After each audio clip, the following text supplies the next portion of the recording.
ঠাম্মিকে করতে দেবে না, নিজে নিজে করবে। আমাকে খাই দেবা? তুমি তো বাচ্চা, ছোট্ট বাচ্চা। ভীষণ রোদ্দুরের তেজ। ভুল না করে, কোনো দোষ না করে আজকে বদনামের ভাগী। দুটো কথা বলতেই পারি, আমার মনের দুঃখটাকে আমি কেউ ঘোচাতে হবে। শুভ সকাল বন্ধুরা, নতুন আরও একটা দিন, নতুন আরও একটা ব্লগ শুরু করছি। তো সকালবেলায় এত গরম পড়েছে, তো এই গরমের মধ্যে হেঁটে হেঁটে যাচ্ছি আমি বাজারে। আজকে যেহেতু শুক্রবার, তো একটু মাছ বা মাংস কিছু একটা আনতে হবে।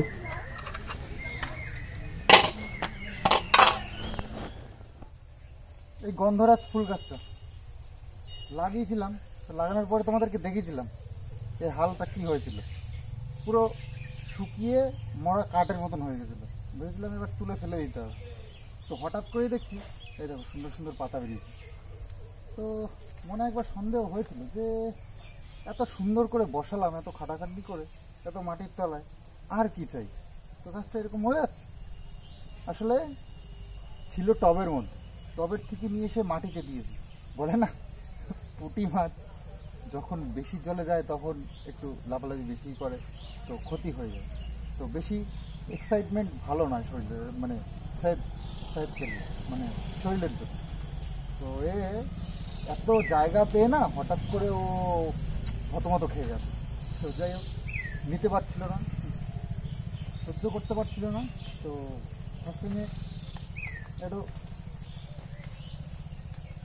শুকিয়ে টুকিয়ে গেছিলো, পরে ঠিক হয়ে গেছে। তো এখন সুন্দর পাতা পাতা বেরিয়েছে, তো মনে হচ্ছে এবার হবে। তো লাউ গাছটা একবারে ঝেঁকে ধরেছে, একটু ছাই দিতে হবে। এবার লাউ গাছটা পাবে ঝেঁকটা, এতটা গাছ তো মানে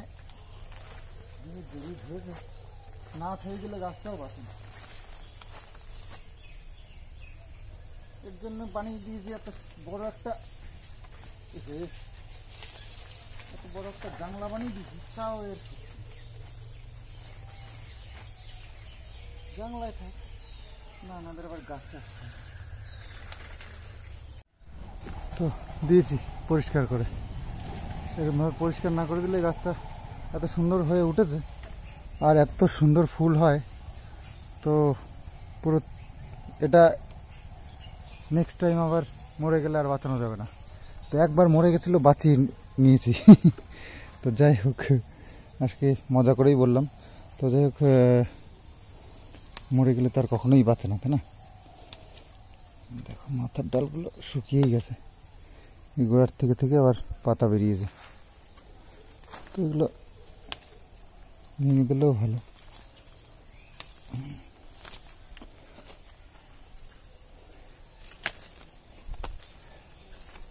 মানে পুনর্জন্ম পেয়েছে, এবার পুনর্জন্ম পেয়েছে। যাই হোক, নিজের মতন বাড়ুক, একটু পরিষ্কার পরিচ্ছন্ন করে রাখতে হবে আর কি। আর এই পেয়ারা গাছটা, তারপরে এই যে বেল গাছটা, এটাও টবে ছিল। বেল গাছটাও টবে ছিল, এটা এখানেই ছিল। তো এটা পরিষ্কার টরিষ্কার করে দিয়েছিল বাবু, তার জন্য একটু বাড়বাড়ন্ত হয়েছে, নাহলে আরও ছোট ছিল। জানলাটা এমন জায়গায় বানিয়েছি লাউ গাছের ওই গাছগুলোর পাশে। তো লাউ গাছটা একেবারে ঝেঁকে ধরেছে, গাছগুলোকে একেবারে দুমড়ে মুচড়ে দিচ্ছে। ভাত খাচ্ছ? আমাকে খাই দেবা? তুমি তো বাচ্চা, ছোট্ট বাচ্চা, তুমি কি করে খাবো? আমাকে খাইয়ে দেবেন? ভাত দিয়ে খাবো নাকি?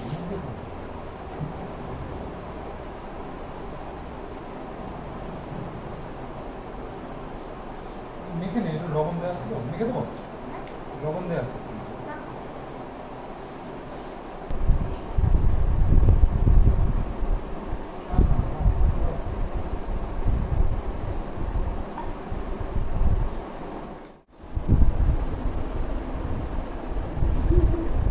হয়েছে, থাক, ঠাম্মিকে করতে দেবে না, নিজে নিজে করবে।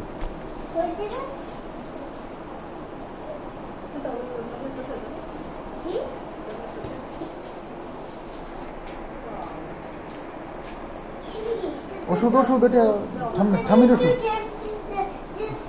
হ্যাঁ জেমস জেমস লাগছে। হুম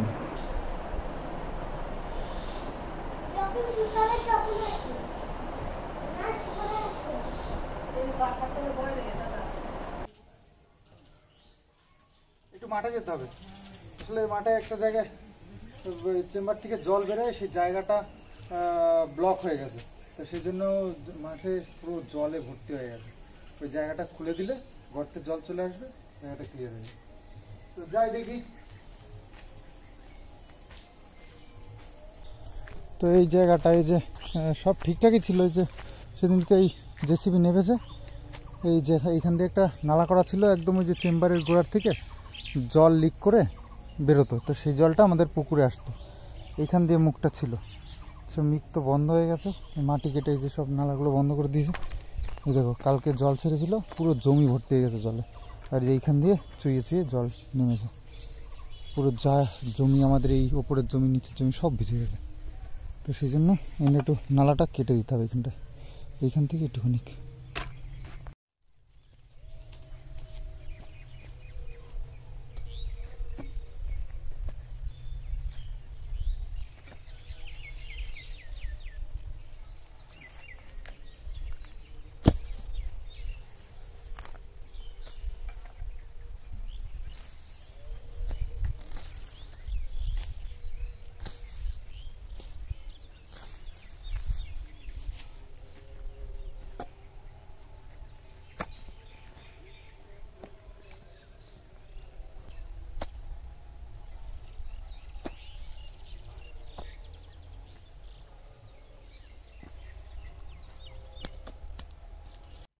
তো কোপাতে কোপাতে এই কোদালের এই যে ডামাট গেছে লুজ হয়, তো এটাকে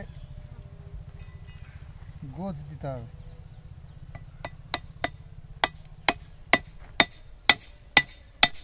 টাইট করবার জন্য।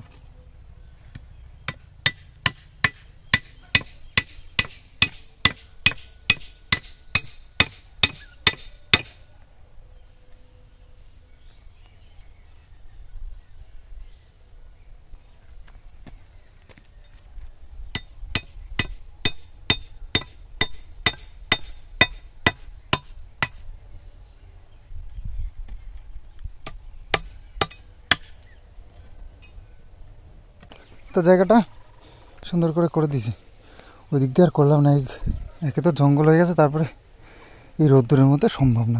ওই দিকটা ঠিকই আছে, এখানে মাটি দিয়ে এই জায়গাটাকে ভরাট করে দিয়েছিল, তো সেইখানটায় পাইপ একদম ডাইরেক্ট একদম পুকুরের সাথে কানেক্ট করে দিলাম। জল যদি এবার আসে একদম সুন্দর চলে যাবে পুকুরে, তাহলে আর এই জমিটাতে জল জমে না, এই জমিতে জল জমে গেছিলো পুরো, আর এইখানটায় জল জমার কারণে এই জমিগুলোতেও ভেসে গেছিলো।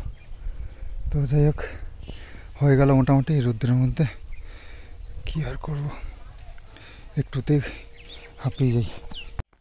তো ভীষণ রোদ্দুরের তেজ, একটু বৃষ্টি আসলে পুকুরটা সংস্কারের কাজ করব, সে বৃষ্টির কোনো নামগন্ধ নেই। যাই হোক চলো একটু রেস্ট করি, করে ঘরে যাই। চারিদিকটা দেখো কেমন শুনশান, চুপচাপ নিরিবিলি, আকাশটাও বেশ সুন্দর লাগছে দেখতে, কোথাও কোথাও মেঘ, নীল আকাশে দারুণ দেখতে লাগছে। তো মা এখন গরম পড়তেই সকালবেলায় একদম নিজের কাজ কর্ম সব সেরে কিষাণুকে স্কুলে পাঠিয়ে তারপরে স্নান করে তারপরে রান্না করতে বসে। তো সেই কারণেই আর কি সকাল সকাল স্নান হয়ে যায়, তো পুজোটা দিয়ে উঠতে পারেনি, তো আজকে সেই কারণেই আজকে পুজোটা আমার দায়িত্বে পড়েছে, যেহেতু শুক্রবার তবুও আজকে আমি পুজো দিচ্ছি। মা সকালে যেহেতু স্নান করে নিয়েছে, তো দুপুরবেলায় আমি স্নান করে কাজ বাজ সেরে স্নান করে তারপরে এই যে পুজো দিতে বসলাম। তো আমার একটু পুজো দিতে আবার দেরি হয়, কারণ আমি সুন্দর করে আস্তে আস্তে করে সব করি। তো যাই হোক সময় লাগলে আর কি করা যাবে, ঠাকুরের কাছে তাড়াহুড়ো করলে হবে না, একদম সুন্দর করে ভক্তি করতে হবে এবং সুন্দর করে আস্তে আস্তে করে সব কিছু করতে হবে। তো গোপালের প্রতিদিনের স্নানের একটা ব্যাপার থাকে, আর গোপালের ড্রেসটাও চেঞ্জ করার ব্যাপার থাকে। তো সেগুলো প্রতিদিন করতে হয়, আর আমি খুব নিষ্ঠার সাথে এগুলো করি। তো যাই হোক, নতুন জামা আবার একটা পরাতে হবে গোপালকে। তো পুজোটা আজকে আমি দিয়ে নিলাম। মা ওই তো বললাম সকালবেলায় স্নান টান করে নিয়েছে, তো ওই জন্য আর মা এখন আর স্নান করলো না। আর শরীরটাও মার তো একটু অতটা সুস্থ নয়, তো যাই হোক ও তাড়াহুড়ো হুটোপাটা করে আর কিছু করতে পারে না। তো যাই হোক আমি খুব যতটা পারি হেল্প করি মাকে। আর ব্যাপার হচ্ছে খাওয়া দাওয়াটাও সেরে নিয়েছি পুজো দিয়ে, এখন একটু রেস্ট করব। আর প্রচণ্ড গরম, এই ইয়ে তো পুজো দিতে গেছি তাই কেমনটা ঘেমে টেমে একাকার হয়ে গেছি। আর মাঠে কি পরিস্থিতি তাহলে বুঝতে পারছো। মাঠে মানুষ চাষিরা এখন আর মাঠে দুপুরবেলা থাকতে পারছে না, এত মানে হার্ট অ্যাটাক হয়ে যাবে, এত রোদ্দুর গরম। তো যাই হোক দেখো অনেকে আমাকে এই যে পুরনো কাসন্দি ঘাটতে বারণ করছে। তো পুরনো কাসন্দি ঘাটার ইচ্ছা আমারও করে না। তো এটা সবাই বুঝবে না, যার যারটা শেষেই বুঝবে। আমি বুঝতে পারছি আমার মনের ব্যথাটা। কোনো ভুল না করে, কোনো দোষ না করে আজকে বদনামের ভাগী হয়েছি, এবং মান সম্মানটাও গেছে, এবং এই যে কোর্ট কাচারি দৌড়ে দৌড়ে বেড়াচ্ছি, তো জন্য আমার বুকের কষ্টটা আমি বুঝবো একমাত্র। তো যেভাবে আমাকে হেনস্থা করা হয়েছে, তো সেক্ষেত্রে তারা কি কখনো নিজের ভুলটা প্রকাশ করেছে কারোর সামনে? করেনি, আর করবেও না, আর করবেও না। তো আমি যেহেতু এখন সুযোগ পেয়েছি, দুটো কথা আমি তো এখন বলতেই পারি, দুটো কথা বলতেই পারি। আমার মনের দুঃখটাকে আমি কেউ ঘোচাতে হবে? আমার বাবা মা কোনো দোষ না করে তারা সাজা পেয়েছে, এই বয়সে দৌড়াদৌড়ি করতে হচ্ছে কোর্টের দূর করে। আমাকে টাকা পয়সার ধ্বংস করিয়েছে আমাকে, তো এগুলো করিয়েছে তো বিনা কারণে। তোর পোষায়নি, তুই অন্য জায়গায় তোর পুষিয়েছে সেখানে গেছিস, তা আমার কি দোষ ভাই? আমার ছেলেটার কি দোষ? এটাও বলতে পারবো না। তো যাই হোক এসব নিয়ে আর এখন এসব নিয়ে বেশি আলোচনা না করাই ভালো।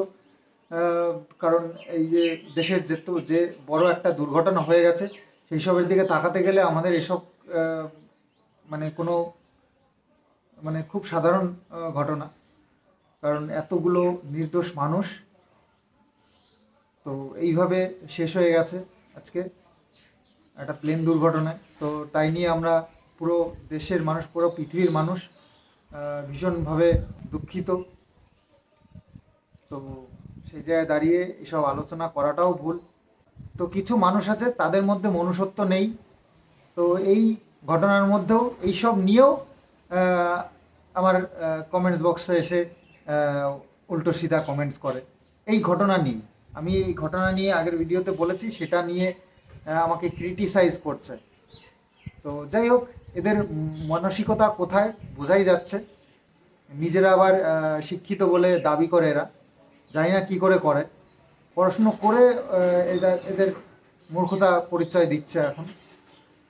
তো যাই হোক, তার যার যার সম্মান তার কাছে, যার যার নেচার তার কাছে। তো এরা সারা জীবন এরকমই করে যাবে, এদের শুধরানোর মানুষ পৃথিবীতে জন্মায়নি। তো যাই হোক, মা বাবার পরিবারই সেরকম। তো চলো আজকের মতন ভিডিওটা এখানেই শেষ করি। আর হ্যাঁ, বড় বড় ভিডিও আর এত কষ্ট করে গরমের মধ্যে আর করতে ইচ্ছা করে না। তোমাদের জন্য এখন আমি এই ছোট ছোট সুন্দর সুন্দর ভিডিও আনার চেষ্টা করবো, যাতে করে তোমাদের দেখতেও ভালো লাগে, তো আমার খাটনিও কম হয়। তো যাই হোক, চলো আজকের মতন এখানেই এন্ড করছি। Bye bye.